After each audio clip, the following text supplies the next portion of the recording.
Hare Krishna, Krishna Krishna, Hare Hare, Hare Rama,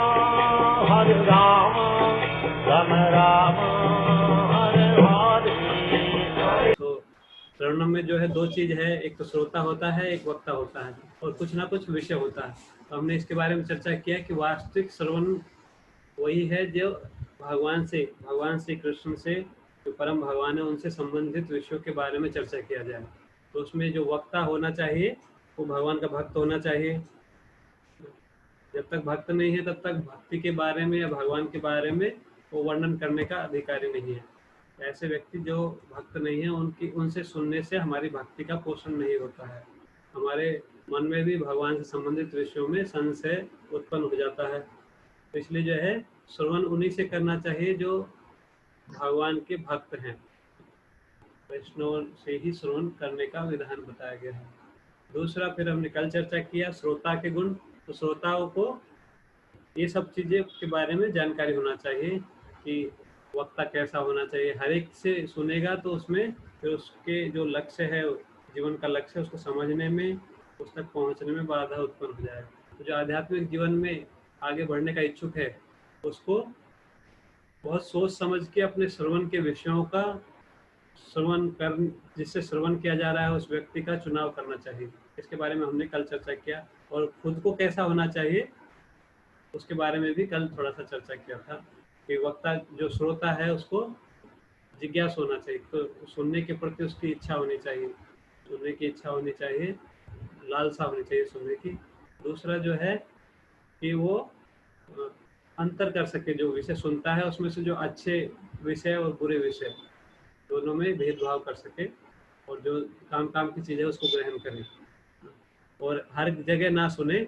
जो विषय है उसमें से प्रयास करे कि जो वास्तविक लाभ के विषय हैं उनको ज़्यादा से ज़्यादा श्रवण करने का प्रयास करें। तो ऐसे पक्षियों के नाम पे वो कुछ बताए थे, जातक प्रकार के श्रोता, और हंस प्रकार के श्रोता, और एक थे मीन प्रकार के श्रोता, और एक और थे वो है सुख प्रकार के श्रोता।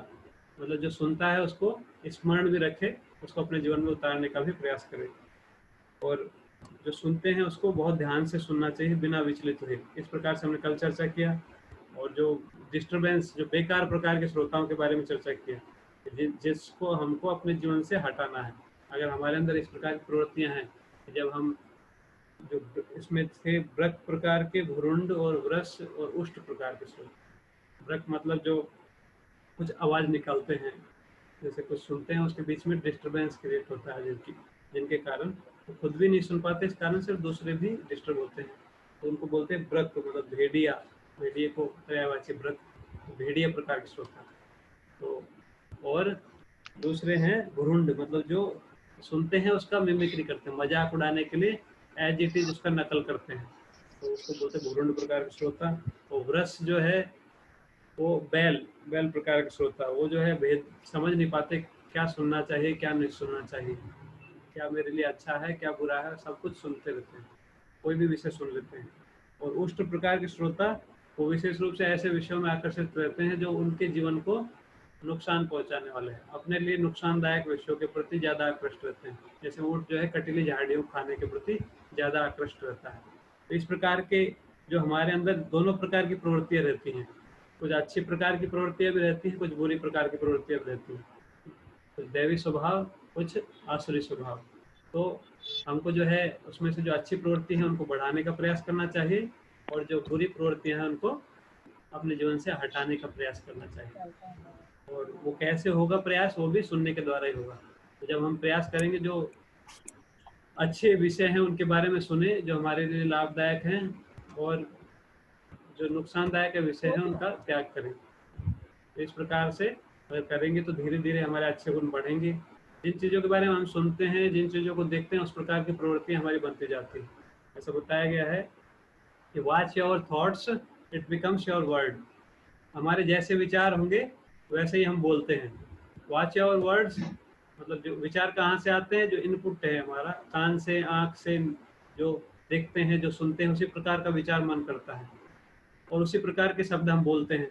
जो चीज़ बार बार सुनते रहते हैं वो बोल भी देते हैं। और जैसे हमारे वर्ड्स होते हैं वैसे हमारे कार्य होते हैं। Watch your words it becomes your actions. जैसे हम बोलते रहते तो एक्शन भी इस प्रकार के हो जाते हैं। Watch your action it becomes your habit.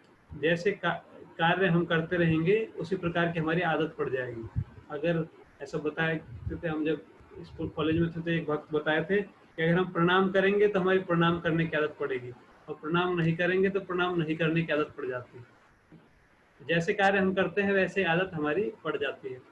और watch your habit it becomes your character.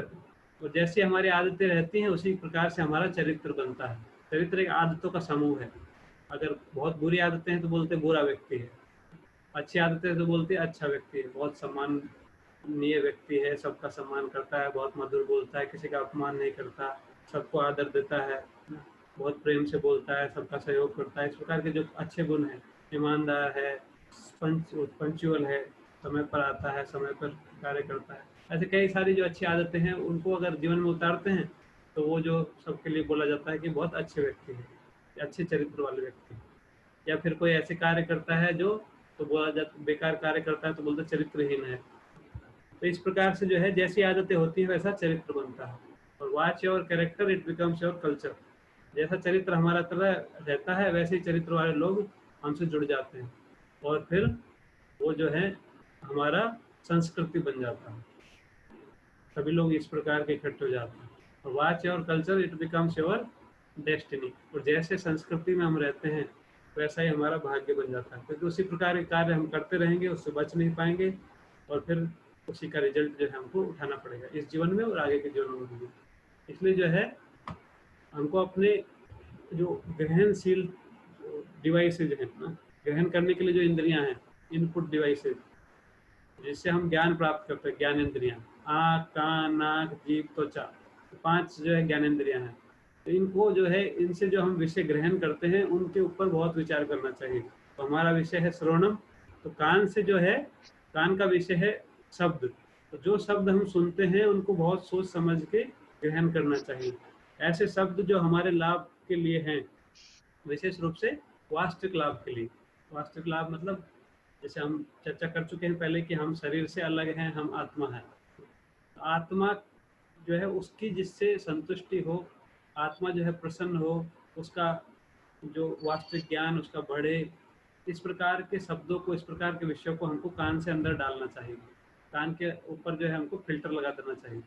Filter मतलब ऐसा नहीं कुछ चिपकाना है कान के ऊपर, पर जो है कान से सुनते हैं तो ऐसे विषयों को सुनना चाहिए जो भक्ति के अनुकूल है, जो हमारे लिए अनुकूल है। जैसा हम श्रवणम मतलब किसका करना चाहिए, ऐसे विषय जो वास्तविक लाभ प्रदान करने वाले हैं। जैसा कि श्रीमद् भागवत में बताया गया कि सवे पुंसा परो धर्मो यतो भक्ति अधोक्षजे अहेतुकी अप्रतिहता ये आत्मा सुप्रसिद्धति। जिससे आत्मा जो है सुप्रसिद्धति, सम्यक रूप से संतुष्ट हो जाता है। प्रसिद्धति मतलब प्रसन्न हो जाता है। तो ऐसे विषय क्या हैं, वो विषय हैं कृष्ण भावनामृत संबंधी विषय या भक्ति के अनुकूल विषय, जिनसे जो है भक्ति हमारी वर्धित होती है, भक्ति का वर्धन होता है, भगवान के प्रति श्रद्धा बहुत सुदृढ़ होती है, भगवान के संबंधित विषयों में हमारी रुचि जिससे बढ़ती है। उस प्रकार के विषय वो क्या करते हैं, उन विषयों का क्या प्रभाव होता है। तो आज का जो हमारा विषय है श्रवणम की प्रक्रिया। श्रवणम की प्रक्रिया मतलब कैसे, जैसे हम पहले तो चुनाव करेंगे कि क्या विषय हमको सुनना है। फर्स्ट स्टेप है, एक पहला जो है कि सुनने की इच्छा होना चाहिए। क्या सुनने की इच्छा, हमारे वास्तविक कल्याण के लिए जो विषय है उनको सुनने की इच्छा होनी चाहिए। तो वो इच्छा कैसे आती है, एक तो जो हमारे पहले से ही कुछ लोगों में इस प्रकार की इच्छा होती है, पहले उन्होंने भक्ति का कार्यकलाप किए हैं पिछले जन्मों में, तो उनका स्वाभाविक रूप से रुचि होता है भगवान से संबंधित विषयों में। दूसरा जो है, ऐसी रुचि आती है ऐसे व्यक्तियों के संग के कारण जो इस प्रकार की रुचि रखते हैं, जिनको इस प्रकार का ज्ञान है। या फिर हम अनजाने में किसी कारण से ऐसे कार्य कर देते हैं जिनको अज्ञात सुकृति बोला जाता है। कुछ अच्छे कार्य हैं जो हमको पता नहीं अच्छे हैं पर गलती से हम कर देते हैं। जैसे भारत में लगभग सभी लोग मंदिर जा चुके हैं, मंदिर में जाके भगवान को प्रणाम कर देते हैं, भगवान का प्रसाद खा लेते हैं, भगवान का नाम उच्चारण कर देते हैं। अनजाने में ही कई शहरों के नाम भगवान के नाम पे हैं, कई व्यक्तियों के नाम भगवान के नाम पे हैं, तो उनका उच्चारण करने से अज्ञात सुकृति हो जाती है। और उस सुकृति के फलस्वरूप भक्ति में रुचि उत्पन्न हो जाती है। मनुष्य जीवन जो है अज्ञान से ढका हुआ है, पर ऐसा बताया कैसा अज्ञान है, जैसे धुएं के द्वारा अग्नि ढकी रहती है। जब आग जलाते हैं, जब पहले तो सभी जलाते थे चूल्हे में, तो उसमें जो है आग जलती है, उससे पहले थोड़ा अंगारे होते हैं, अगर उसको हवा दी जाए तो वो जो है आग प्रज्वलित हो जाती है। पहले धुआं धुआं हो जाता है पूरा, और उस धुआं को अगर कंट्रोल किया जाए, मतलब उसको फैनिंग किया जाए ठीक प्रकार से, तो वो आग जो है बहुत तेजी से प्रज्वलित हो जाती है। उसी प्रकार से मनुष्य जीवन में संभावना पूरी है कि हम बहुत आसानी से भक्ति में प्रगति कर सकते हैं। बस जो है हमको कुछ फैन की आवश्यकता है। कोई हमको जो है, हमारे अंदर पहले से अग्नि है सुप्त रूप से, पर उसको अगर हम ठीक प्रकार से धुएं को संबंधित करें, जैसे अग्नि में धुएं को कंट्रोल करते, थोड़ा हवा करते हैं, जहाँ पे आग ज्यादा है वो फिर धीरे धीरे पकड़ लेते हैं। उसी प्रकार से मनुष्य जीवन में अगर हम इस प्रकार के विषयों के संपर्क में किसी प्रकार से बह जाए, तो फिर हमारी रुचि थोड़ी थोड़ी हो जाती है, और जैसे जैसे हम ज्यादा सुनते हैं तो वैसे वैसे रुचि बढ़ती जाती है। रुचि क्यों बढ़ती है? क्योंकि ऐसे विषय जो भगवान से संबंधित है, जो हमारे आत्मज्ञान से संबंधित है, भगवत ज्ञान से संबंधित है, उन विषयों को सुनने से हमारा मन जो है वो अवांछित अनर्थों से शुद्ध हो जाता है। जो मन में जो है कई प्रकार की बुरी आदतें, बुरी इच्छाएं, बुरे कार्यों के संस्कार जो बैठे हुए हैं, जो बीज रूप में हैं या फल के रूप में हैं, अलग अलग रूपों में जो प्रकट हैं, वो जो है धीरे धीरे नष्ट होने लगते हैं। तो जब शुद्ध स्थिति में हमारा स्वभाव है भगवान के संबंधित कार्यों में जुड़े रहना, कृष्ण कर्म में लगे रहना, भगवान की सेवा में लगना, ये जो है हमारा जो जीव का वास्तविक धर्म है, वो है भगवान श्री कृष्ण की, भगवान श्री हरि की सेवा करना।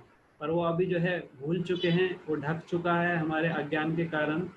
तो वो अज्ञान जब दूर हो जाता है तो स्वाभाविक रूप से वो स्वभाव जो है, नित्य स्वभाव, हमारा स्वरूप स्थिति वो प्रकट हो जाती है, और उसी को आत्म साक्षात्कार कहा जाता है, जब हम अपनी स्थिति को जान कर जाते हैं। श्रीमद् भागवत में बोला गया, मुक्ति हित्वा अन्यथा रूपम स्वरूपेण व्यवस्थिति। मुक्ति का वास्तविक अर्थ है अपनी स्वरूप स्थिति को प्राप्त करना, और हमारी स्वरूप स्थिति क्या है? वो है भगवान के नित्य सेवक के रूप में हमारी स्थिति है। चैतन्य चरितामृत नाम के ग्रंथ है, उसमें बताया गया है, जीवेरा स्वरूप है कृष्णेरा नित्य दास। जीव का स्वरूप है कि वो कृष्ण का नित्य सेवक है, पर अभी वो उसको भूल चुका है। भगवान इसको भगवत गीता में बोले हैं 15वें अध्याय के 8वें श्लोक में, 7वें श्लोक में, ममेवांसो जीवलोके जीवभूता सनातना मनः इंद्रियाणि प्रकृति स्थानि कर सकती। जो जीव है वो मेरा अंश है, और कैसा अंश है? सनातन अंश है। सनातन अंश का मतलब है कि जीव हमेशा अंश ही रहेगा, कभी वो भगवान नहीं बन सकता। जीव भगवान का अंश है और वो सनातन अंश है, सनातन रूप से वो जीव जीव ही रहेगा, चाहे मुक्त जीव हो चाहे बद्ध जीव हो, चाहे बद्ध अवस्था में रहे चाहे मुक्त अवस्था में रहे, पर जीव तो रहेगा ही। चाहे वो भगवान की सेवा करे चाहे भगवान की शक्ति माया की सेवा करे, पर वो हमेशा जीव ही रहने वाला है। इसलिए जो कुछ लोग इस प्रकार से बताते हैं कि कुछ ध्यान करके, कुछ नियमों का पालन करके हम भी भगवान बन जाएंगे, ये भगवत गीता के द्वारा तो कम से कम पुष्ट नहीं होता है। और अगर हम बहुत सरलता से विचार करें तो भी ये कई प्रकार के जो है इसमें ऐसे प्रमाण है जिसके द्वारा स्पष्ट हो जाता है कि हम जो है कभी भगवान नहीं बन सकते। तो जीव का वास्तविक स्वभाव है, वास्तविक धर्म है भगवान श्री कृष्ण की, भगवान श्री हरि की सेवा करना। जब उसको भूल जाता है तो वो फिर संसार के कार्यों में प्रवृत्त होता है, और संसार के कार्यों में प्रवृत्त होता है मतलब ऐसा नहीं है कि संसार के कार्यों में प्रवृत्त होने के कारण ही वो भगवान को भूल गया। कई ऐसे भक्त हैं जो सांसारिक कार्यों में भी लगे रहते हैं और वो उसको भी भगवान के लिए करते हैं। जैसे इसका सबसे अच्छा उदाहरण है अर्जुन। अर्जुन जो थे वो एक क्षत्रिय थे, योद्धा थे, गृहस्थ थे ना, और लड़ाई में लड़ने के लिए तैयार थे, और उसी टाइम पे उनको कंफ्यूजन हो गया, उसी कारण से भगवत गीता का उपदेश दिया गया। पर जब भगवत गीता का श्रवण उन्होंने किया तो उनके सारे संशयों का नाश हो गया, और वो जो है अपनी वास्तविक स्थिति, जो भगवान के सेवक की स्थिति है, उसमें स्थापित हो गए, और फिर युद्ध करने के लिए, भगवान के आदेश का पालन करने के लिए तैयार हो गए। तो इसलिए जो श्रवण है उसके द्वारा हम अपनी वास्तविक स्थिति को समझ सकते हैं। जैसे भगवत गीता के श्रवण से अर्जुन जो है अपनी जो भ्रमित स्थिति थी उससे वापस अपनी वास्तविक स्थिति भगवान के सेवक के रूप में स्थापित हुई।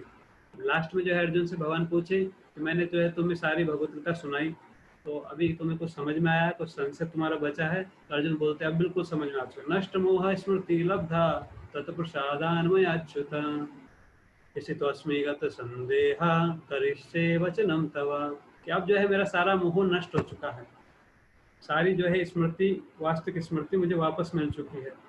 गत संदेह, सारे संदेहों का नाश हो चुका है। अब जो है मैं आपके आदेश को पालन करने के लिए बिल्कुल दृढ़ हूँ। स्थितो अस्मि, अब मैं स्थित हूँ अपनी वास्तविक स्थिति में, और अब बिल्कुल दृढ़ता से मैं आपके आदेशों का पालन करने के लिए तैयार हूँ। इस प्रकार से अर्जुन को भगवत गीता श्रवण का लाभ हुआ। तो अगर हम भी प्रामाणिक स्त्रोतों से, प्रामाणिक व्यक्ति से श्रवण की प्रक्रिया का पालन करें तो हमारा भी ये स्थिति होगा, हमारे संदेह चले जाएंगे, हम दृढ़ता से अपनी वास्तविक स्थिति भगवान के सेवक के रूप में उसमें स्थापित हो जाएंगे। और दूसरा क्या होगा, सुप्रसिद्धति, जो हमारा लक्ष्य है। हर एक व्यक्ति एक ही उद्देश्य के लिए कार्य कर रहा है, वो है हमेशा प्रसन्न रहना, हमेशा संतुष्ट रहना, और वो हो नहीं पाता।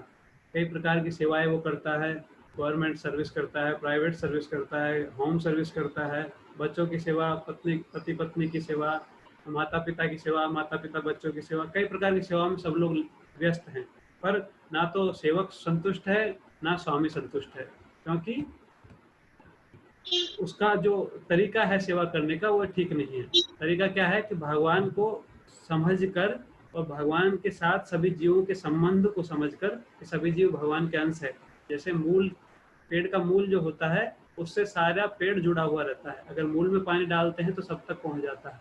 उसी प्रकार से सभी जीव भगवान के अंश है। अगर इसको हम जान ले और फिर भगवान से संबंधित होकर दूसरे लोगों को भी भगवान से जोड़कर देखकर फिर उनकी सेवा में लगेंगे तो हम भी संतुष्ट रहेंगे और धीरे धीरे वो भी संतुष्ट हो जाएंगे। तो इसलिए जो है श्रवणम स्टार्ट होता है ऐसे विषयों का चुनाव से जो भगवान श्री कृष्ण से संबंधित है। श्रवणताम स्वकथा कृष्णम पुण्य श्रवण कीर्तनम। ऐसी कृष्ण कथा को सुनने से क्या होता है, वास्तविक पुण्य होता है। सामान्य पुण्य का फल जो है कुछ सुख के रूप में मिलता है, पर जो भगवत पुण्य है, जो कृष्ण कथा सुनने का पुण्य है, उसका फल जो है अक्षय है, अक्षय पुण्य है, उसका फल कभी क्षय नहीं होता। सामान्यतः हम कोई पुण्य कार्य करते हैं तो उसका फल जो है सुख के रूप में मिलता है, जैसे ही हम सुख भोग लेते हैं उसके बाद वो पुण्य खत्म हो जाता है। पर जो भगवान से संबंधित विषयों का पुण्य है, भगवान की कथा सुनना, भगवान का नाम करना, इसका पुण्य कभी छीन नहीं होता है। वो हमेशा हमारी संपत्ति, निजी संपत्ति के रूप में बना रहता है, जो कभी नष्ट नहीं होने वाला। हमारा शरीर नष्ट हो जाएगा, ये सारा संसार हम छोड़ देंगे, पर फिर भी वो जो कार्य किया, जो भगवान का नाम किया, भगवान की कथा सुना, वो कभी नष्ट नहीं होने वाला। भगवान इसको कहता है नेहा विक्रम नाश, नाश कभी नहीं होता इसका। तो इसलिए ऐसा विषय जो है वो वास्तविक पुण्य देने वाला है। पुण्य श्रवण कीर्तन, फिर वो पुण्य का प्रभाव क्या होता है, जब श्रवण की प्रक्रिया हम पालन करते हैं, वास्तविक वक्ता, प्रमाणिक वक्ता से सुनते हैं, प्रमाणिक विषय सुनते हैं, मतलब कृष्ण कथा सुनते हैं और ठीक प्रकार से सुनते हैं। हमारे वक्ता रूप में हम जो वक्ता के गुण हैं उसको अपने जीवन में उतार कर फिर ध्यान से सुनते हैं, उसका मनन करते हैं, अपने जीवन में उसको उतारने का प्रयास करते हैं। तो क्या होता है, हृदय अंतःस्थः यह अभद्राणि, हृदय के अंदर जो अभद्र बैठे हुए हैं, जो हृदय के अंदर कई सारे अभद्र हैं, काम, क्रोध, लोभ, मोह, मद, मत्सर, ये 6 विभागों में विशेष रूप से बांटा गया है इसको, अभद्रों को। और भी कई सारे अभद्र हैं जो छोटे छोटे हैं, वो इनमें आ जाते हैं, पर स्पेसिफिक अलग अलग भी हैं। ऐसे हजारों लाखों करोड़ों अभद्र हैं, वो सब नष्ट हो जाते हैं अगर हम श्रवण की प्रक्रिया का पालन करते हैं। उसके बाद क्या होता है, तो श्रीमद् भागवतम में आगे के श्लोकों में बताया गया है कि जब इस प्रकार से कथा सुनते हैं तो क्या होता है, नष्ट प्राय भद्रेषु नित्यम भागवत सेवया, सारे जो अभद्र है नष्ट होते रहते हैं। और फिर क्या होता है, तदा रजस्तमो भावा काम लोभादयश्चे चेतयेतना विद्धम स्थितम सत्वे प्रसीदति। और उससे क्या होता है, रजोगुण और तमोगुण का जो प्रभाव है, 3 प्रकार के गुण होते हैं, उसमें भगवत गीता में पूरा एक अध्याय है। तो रजोगुण और तमोगुण है, वही कारण है हमको इस संसार में बांधने का, और उसका प्रभाव जो है धीरे धीरे हमारे मन, बुद्धि और शरीर से दूर होता जाता है। तो जब ये प्रभाव दूर होने लगता है तो फिर हम स्थितम सत्वे प्रसिद्धति, तो हम प्रसन्नता का अनुभव करते हैं, सत्वगुण में स्थापित हो जाते हैं और फिर प्रसन्नता का अनुभव करते हैं। और चेतयेतना विद्धम, और हृदय से जो है काम, क्रोध, लोभ, ये सब जो है काम, लोभ, आदि आदि जो है वो रजोगुण और तमोगुण से उत्पन्न है, वो भी नष्ट होते जाते हैं। फिर हम प्रसन्नता का अनुभव करते हैं। फिर क्या होता है, फिर आगे बताते हैं, एवं प्रसन्न मनसो भगवत भक्ति योगतः भगवत तत्व विज्ञानम मुक्त संगस्य जायते। इस प्रकार शुद्ध सत्व में स्थित हो जाते हैं और फिर मन जो है भगवान की भक्ति के संसर्ग में आने से प्रसन्न हो जाता है, और इस प्रसन्न चित्त होकर भगवान की भक्ति में लगे रहते हैं। तो फिर भगवान का जो तत्व विज्ञान है, जैसा कि भगवान भगवत गीता में बताए 11वें अध्याय के 54वें श्लोक में, कि भक्ति के द्वारा ही मुझे तत्व से जाना जा सकता है। और जो भगवान को तत्व से जानता है उसको बताते हैं कि वो सारे जन्म मृत्यु के चक्कर से मुक्त हो जाता है। जन्म कर्म च मे दिव्यम एवं यो वेत्ति तत्वतः त्यक्त्वा देहं पुनर्जन्म नयति मामेति सो अर्जुन। ये भगवद गीता के 4थे अध्याय में 9वां श्लोक बताया गया है। जो मेरे जन्म और कर्म के दिव्य रहस्य को जानता है, हे अर्जुन, वो इस शरीर को त्यागने के बाद वापस इस संसार में जन्म नहीं लेता, वो मुक्त हो जाता है, भगवान के धाम में जाता है। तो वो तत्व विज्ञान जो है भक्ति के माध्यम से प्रकट होता है, और हम जो है मुक्त संग से जायते, मुक्त संग, किसी प्रकार के भौतिक संग से सबसे मुक्त हो जाते हैं। फिर आगे बताते हैं क्या होता है, भेद्यते हृदय ग्रंथि छिद्यन्ते सर्व संशया क्रियन्ते चास्य कर्माणि दृष्ट एवात्मनीश्वरे। कि उससे जो है हृदय ग्रंथि, जो संसार के प्रति आसक्ति की जो बहुत दृढ़ ग्रंथि है, गांठ लगी हुई है, जैसे कोई गांठ लग जाती है, बहुत टाइट गांठ लगाई हुई है, तो उसको खोलना मुश्किल हो जाता है, काटना पड़ता है।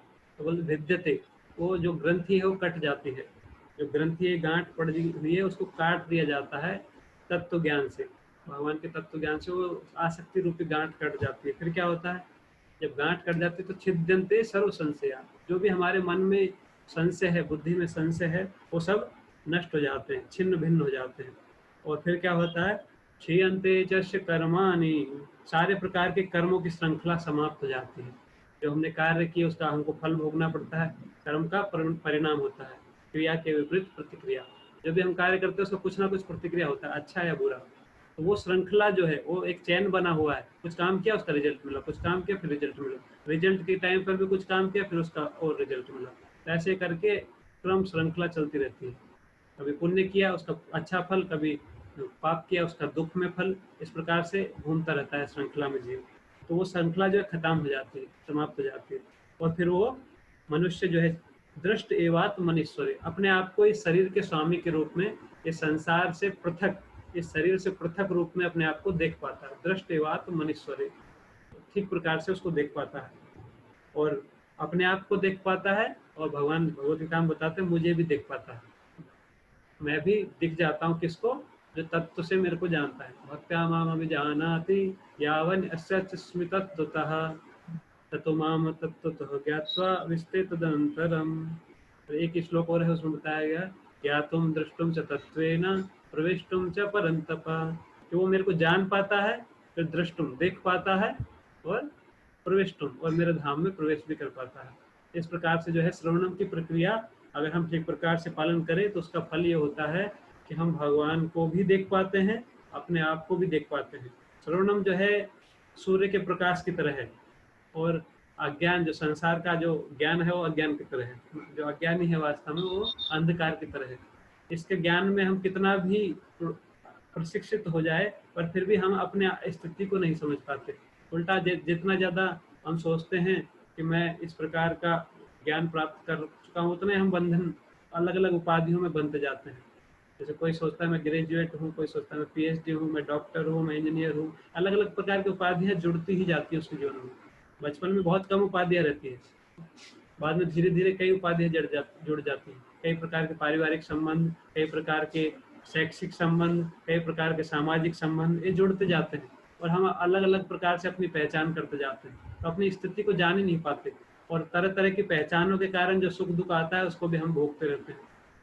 पर अगर हम वास्तविक श्रवण प्रक्रिया जो है भगवत श्रवण, उसका पालन करें तो इससे धीरे धीरे हमारा अज्ञान नष्ट हो जाता है। जैसे कि सूर्य जब प्रकट होता है तो सारा अंधकार नष्ट हो जाता है, सूर्य के प्रकट होने से पहले ही अंधकार नष्ट हो जाता है, सूर्य दिखाई नहीं देता उससे पहले उजाला हो जाता है। तो सूर्य आने की, तो अगर हम श्रवण प्रक्रिया को स्टार्ट करने का प्रयास करें तभी जो है थोड़ा थोड़ा उजाला हो जाता है, कम से कम थ्योरेटिकली हमको पता चल जाता है हम शरीर नहीं आत्मा है। और फिर जैसे जैसे हम आगे बढ़ते जाते हैं प्रैक्टिकली हमको अंडरस्टैंडिंग क्लियर होता जाता है कि हम जो है कौन है, हमारा इस संसार से क्या संबंध है, भगवान से क्या संबंध है, क्या कार्य हमको करने के लिए वास्तव में है, क्या नहीं करना है, ये सब क्लियर होता जाता है। और फिर जब इस श्रवण प्रक्रिया के द्वारा हम शुद्ध होते जाते हैं तो फिर भगवान का भी दर्शन हमको हो पाता है।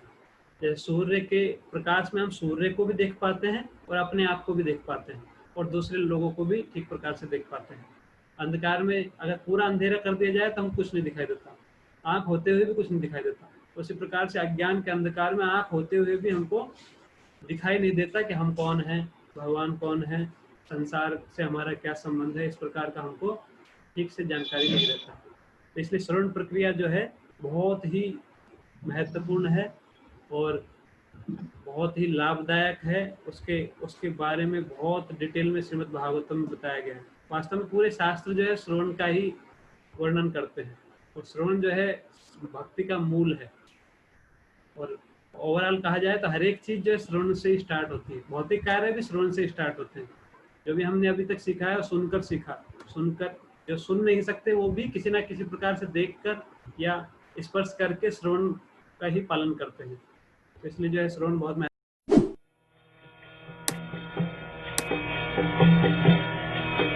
Hare